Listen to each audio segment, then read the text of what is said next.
Assalamualaikum warahmatullahi wabarakatuh. Halo anandaku semuanya, bertemu lagi dengan saya Ustazah Ani. Bagaimana kabarnya ananda di rumah?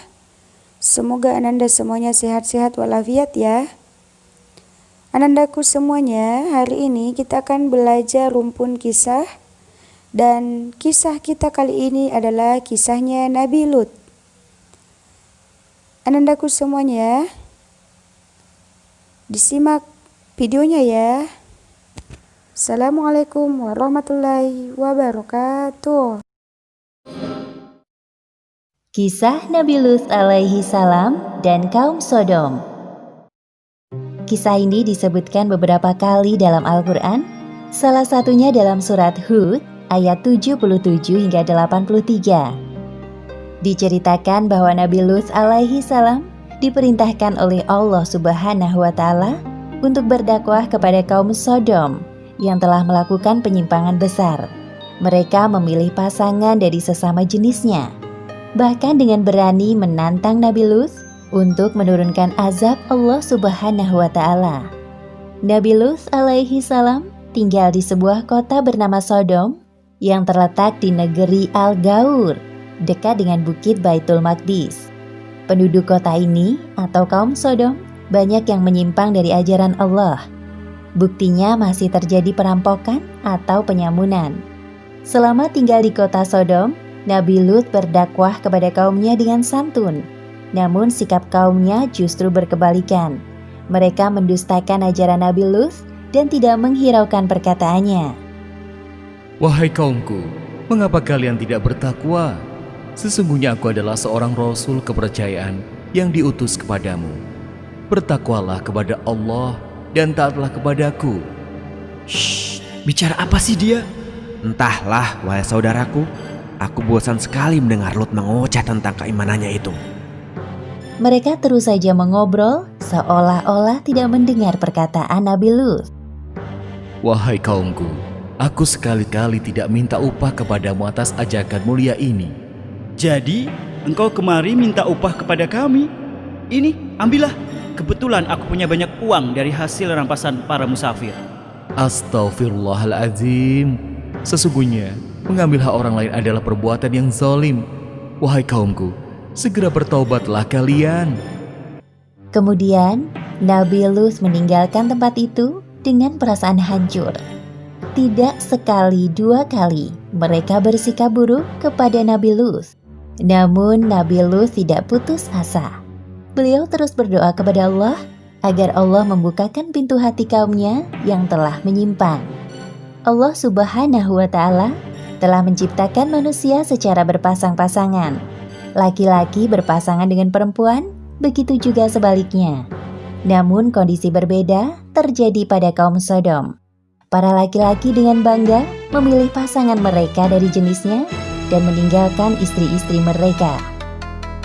Wahai kaumku, mengapa kamu mendatangi sesama lelaki di antara manusia, dan kamu tinggalkan istri-istri yang dijadikan oleh Allah untukmu?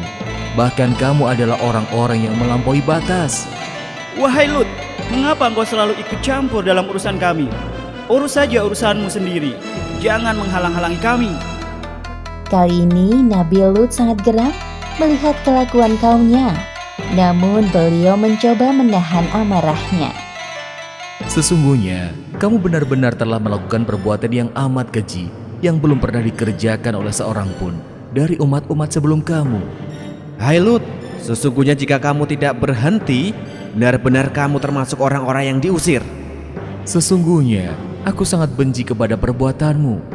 Atas izin Allah, aku tidak akan semudah itu menyerah.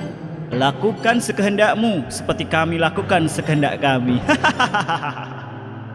Kerusakan moral dan akhlak pada kaum Sodom ini sangat sulit diperbaiki karena mereka tidak menyertakan Allah dalam kehidupannya. Maka dengan mudah hawa nafsu mereka dikuasai oleh syaitan. Ya Allah, mengapa kaumku dengan mudah melakukan itu? Di mana akal sehat mereka? Kesedihan Nabi Lut semakin bertambah manakala menyaksikan bahwa istrinya telah melupakan Allah Subhanahu wa Ta'ala. Seperti yang disebutkan dalam Al-Quran, surat At-Tahrim ayat 10. Allah membuat istri Nabi Nuh dan Nabi Lut perumpamaan bagi orang-orang kafir. Keduanya berada di bawah pengawasan dua orang hamba yang soleh di antara hamba-hamba kami. Lalu kedua istri itu berkhianat kepada suaminya. Hanya sedikit dari kaum Nabi Lut yang mau mengikuti ajarannya. Di sisi lain, penyimpangan seksual semakin terang-terangan dilakukan. Wahai kaumku yang malang, sebelum azab Allah tiba kepada kalian, segeralah kalian bertaubat. Sesungguhnya Allah Subhanahu wa Ta'ala itu Maha Pengampun lagi Maha Omong kosong semua itu, wahai Lut. Datangkanlah kepada kami azab Allah jika kamu termasuk orang-orang yang benar. Nabi Lut tidak habis pikir dengan permintaan kaumnya. Kemudian dalam keputusasaannya, beliau memohon kepada Allah. Ya Tuhanku, tolonglah aku dengan menimpakan azab atas kaum yang berbuat kerusakan itu. Beberapa hari kemudian, datanglah 3 malaikat ke rumah Nabi Lut. Mereka menyamar sebagai manusia yang rupawan.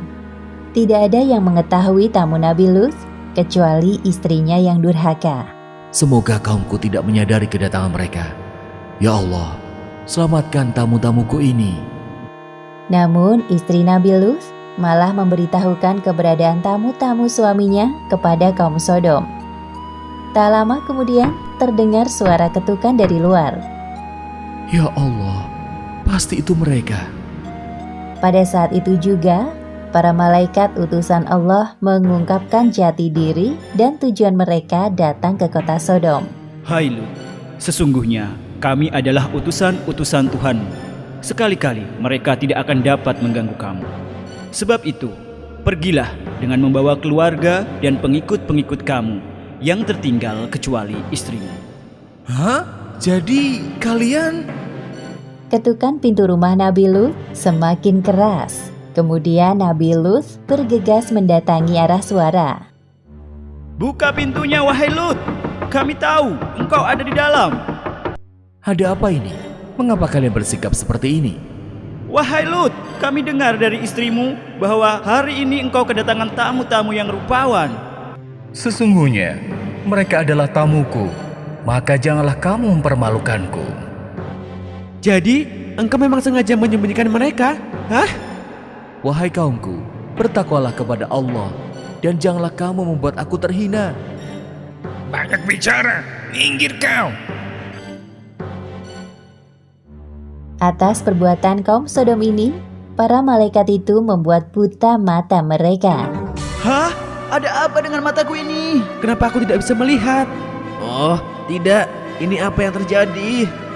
Sepeninggal kaumnya, para malaikat itu berpesan kepada Nabi Lut seperti yang disebutkan dalam Al-Quran, surat Hud ayat 81. Sesungguhnya dia akan ditimpa azab yang menimpa mereka, karena sesungguhnya saat jatuhnya azab kepada mereka ialah waktu subuh. Bukankah subuh itu sudah dekat? Pada malam itu juga, Nabi Lut beserta anak-anak dan kaumnya yang beriman meninggalkan kota Sodom. Suara apa ini?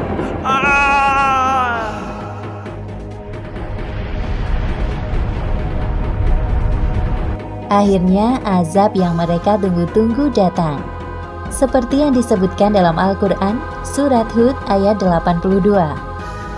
Maka tatkala datang azab kami jadikan negeri kaum Lut itu yang ada di atas ke bawah, kami balikkan, dan kami hujani mereka dengan batu dari tanah yang terbakar dengan bertubi-tubi. Demikianlah akhir kisah Nabi Lut dan kaum Sodom. Beberapa hikmah yang dapat kita ambil dari kisah ini. Pertama, kegigihan Nabi Lut dalam berdakwah kepada kaum Sodom patut kita jadikan teladan. Kedua, tidak sepantasnya kita menantang Allah dengan menurunkan azab. Dan ketiga, hendaknya kita menjaga diri agar tidak terjerumus dalam penyimpangan seksual. Wallahu a'lam bishawab.